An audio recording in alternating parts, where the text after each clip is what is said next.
Now that you feel pretty comfortable working with the After Effects 3D engine, I'm just going to flip the tables on you and we're going to talk about a completely different 3D render engine that we have access to here in After Effects. It's the Cinema 4D render engine, and it is pretty limited, but you can still do some really cool things with it. But before I even do that, I should tell you that if you're serious about getting into 3D graphics inside of After Effects, and you're not ready to jump into actually learning a 3D piece of software, then you really owe it to yourself to look up Video Copilot's Element 3D plugin. It is hands down the fastest way to create 3D geometry inside of After Effects, and it does a substantially better job than the Cinema 4D renderer in After Effects. The only reason I'm not covering it in this class is because it's not free, and you'll find all of the training you'll ever need on that plugin right on Video Copilot's website for free. Still, it's great to know what After Effects is capable of on its own, so let's get into it. So let's just make a new composition. And just for render times, to make this render a little quicker, I'm going to make it 1280 by 720. 30 frames per second is fine, and for the duration, I'll just put in 30 seconds. Doesn't really matter what the length is. But before I hit OK, I'm going to come over to the 3D Renderer tab, and this is where we choose which render engine we want to use. We have access to the Classic 3D, which is what we've been using this whole time, but we also have the Cinema 4D renderer. And if I select that, we get a bunch of text showing up letting us know exactly why this is so limited. So first of all, let's just read about what this render engine does. The Cinema 4D renderer enables extrusion of text and shapes. It is the preferred renderer for extruded 3D work on most computers. That last part is debatable, but this is the important part. It allows us to add extrusion or depth on the z-axis of text and shape layers.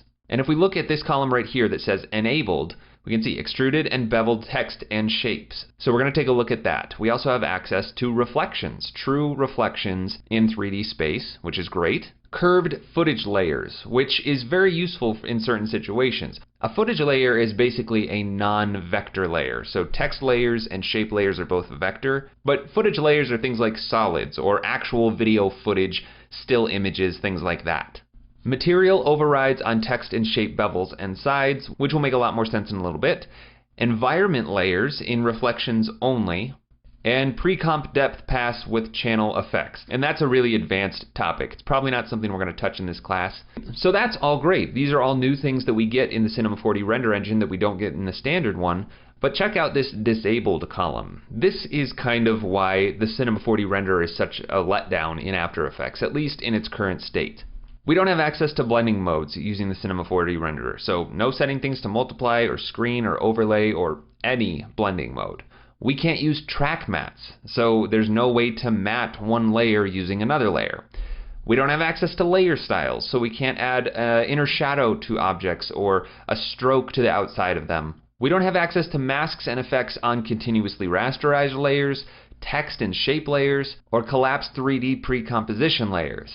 We don't have access to preserving the underlying transparency or light transmission. Remember when we went into the material properties of those circle layers and I turned up the light transmission and it was like stained glass, where the light shining through it was colored the same as the circles? We don't have that. We don't even have access to transparency or index of refraction, which is actually a leftover option from a previous 3D render that isn't even part of After Effects anymore.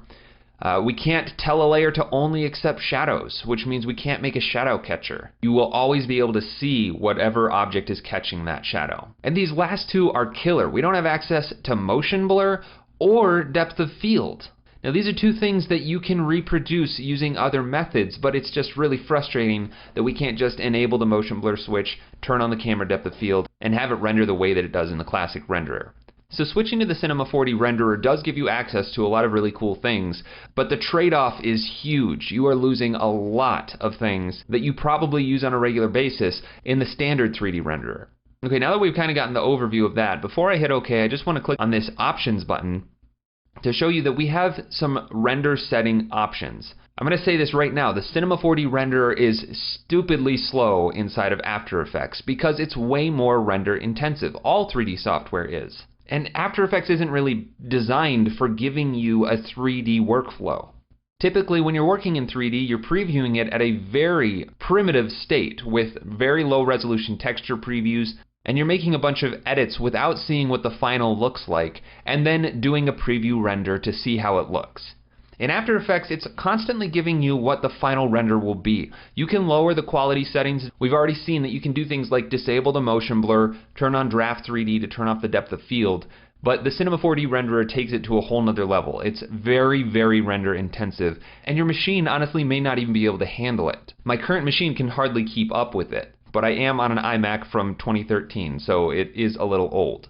But my point with all of this is that in this Options tab, you can turn the quality of your render down a lot so that when you're working, things render faster, and then turn the quality up before it's time to render. I typically render at 50% quality because the further you go up here, the longer everything takes to render, and it just gets out of hand quick. Definitely start low, bump it up, and then just see how long one frame takes to render, and evaluate the quality of that render before you decide to export. Okay, we're just going to leave that at 50 for now, and then click OK, and now I have a new composition using the Cinema 4D renderer. Obviously there's nothing in this yet, so why don't we make something? I'll start by just showing you how to extrude a text layer. So I'm going to just type out extrusion, make this white, and then turn the size down a little bit. And then I'll just use my align palette to get this nice and centered in the comp. Okay? Then I'll enable the 3D switch for that layer. And now that we have something 3D in our scene, we have renderer Cinema 4D showing up in the top right of our comp viewer. If you click on that, you can change the render settings. This brings us straight back to the composition settings. The quality settings are all accessible right there. In fact, if you click on this little wrench icon, you get straight to those Cinema 4D render options. Alright, let's make a camera, and I'll make it a 2-node camera with maybe a 24mm lens, so a little wide. And I'll just orbit around so we can see that this is indeed still just a flat text layer. But even though it is just a flat text layer, you can see it's taking longer to render. Remember, this is just a 1280 by 720 comp. I am viewing it at full resolution, but it's just a flat text layer, and you can see that After Effects is taking more time to render than normal. I'm just going to position this camera to the side a little bit so we can see the sides of the text a little more.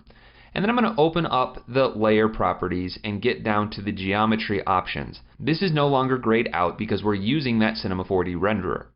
If I twirl this down, we have access to 4 different options.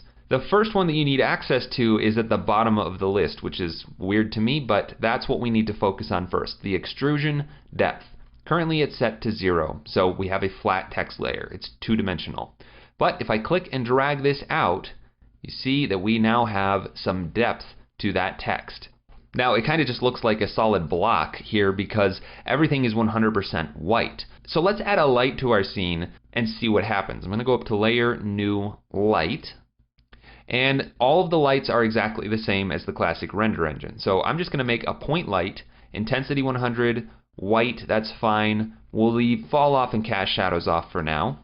And now we can see that there is actually some depth here. So let's get 2 views here, and I'll reposition my light a little. So if I grab that and move it around, we can see how that is affecting the lighting of my text. And just like before, this is the only point of light in the entire scene, so it's very harsh.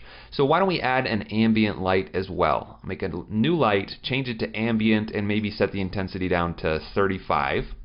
And now we just have a little bit of light filling in everything, and you can see that extrusion a lot more. So we'll switch back to one view and take a look here. I can twirl around this, and sure enough, these are true 3D geometry letters, which is really, really nice. And I can change the color of this just like a regular After Effects text layer to anything I want. Let's make something that's like this yellow caution tape kind of color. Okay? And I can control how extruded that text is. Now it only goes in one direction from the front to the back. I can't go to a negative number, which is a little annoying because you could animate this text maybe bouncing out, but you'd have to keyframe 2 properties because you'd have to move the text at the same distance that you're extruding it out. We're actually going to take a look at how to do that in a little bit. But for now, let's just set the extrusion depth to 100. Alright, now I'm going to move my camera in quite a bit so we can get a nice close-up of the edges of this text. You can see that the edges are very perfect. They're 90-degree angles. There's no kind of rounding on it at all. Well, that's what these other options are for. We have the bevel style, which is set to none. But in that menu, we have angular, concave, and convex. So convex is going to be your most typical style of bevel. You can see that rounded off the edges. Let me zoom in real nice and tight here so we can see this. There we go. So you can see how this is the face of the text, and it just very smoothly curves into the top and the side edges of the text. After Effects gives names to all of these sides. So the front is the front, the face of the text is the front. Then we have the bevel, the sides, and the back. And we can actually style each one of these individually, and we're going to do that in just a little bit. But let's take a look at the other bevel styles. So convex is curving outwards. Concave is the opposite. It curves inwards. So you can see how that looks different. And then our last option is angular. And this doesn't have any curve at all. It's kind of just like this chiseled angle from the front of the text to the sides. Then we have the ability to control the bevel depth. So if I turn this up, it's going to make that bevel a lot bigger.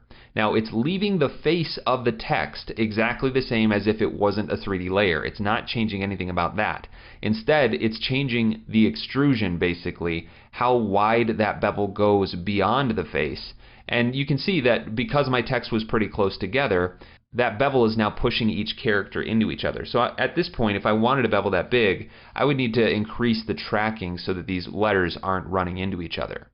So we can turn that bevel depth way up. We can keep it small just so it has a little bit of detail, and we can choose whatever type of bevel style we want. Next up is the whole bevel depth, which only applies to letters that have a closed path within them. So like the hole inside of this O. If I turn this all the way down, see it gets rid of that bevel on the interior of that letter. Now I've never really run into a scenario where I would want that, so you may never touch that option, but that's what it does. So those are the basic geometry options for a text layer.